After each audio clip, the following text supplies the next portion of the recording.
کیا آپ چاہتے ہیں کہ آپ کے گزشتہ سال کے گناہ معاف ہو جائیں؟ تو محرم الحرام اللہ تعالیٰ کے نزدیک سب سے بابرکت مہینوں میں سے ایک ہے۔ نبی کریم صلی اللہ علیہ وسلم نے فرمایا، رمضان کے بعد سب سے افضل روزے اللہ کے مہینے یعنی محرم کے روزے ہیں، اور 10 محرم یوم عاشورہ کے روزے کی تو خاص فضیلت ہے۔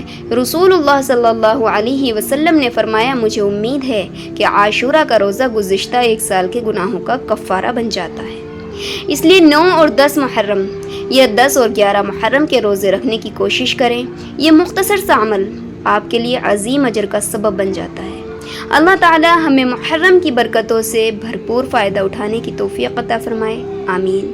مزید اسلامی ویڈیوز کے لیے آخرت کی تلاش چینل کو سبسکرائب کریں، اور ویڈیو پسند آئے تو لائک کریں اور آگے دوستوں کے ساتھ ضرور شیئر کریں تاکہ دوسرے بھی اس ویڈیو سے مستفیض ہو سکیں اور اپنے گزشتہ سال کے گناہوں کو معاف کرا سکیں۔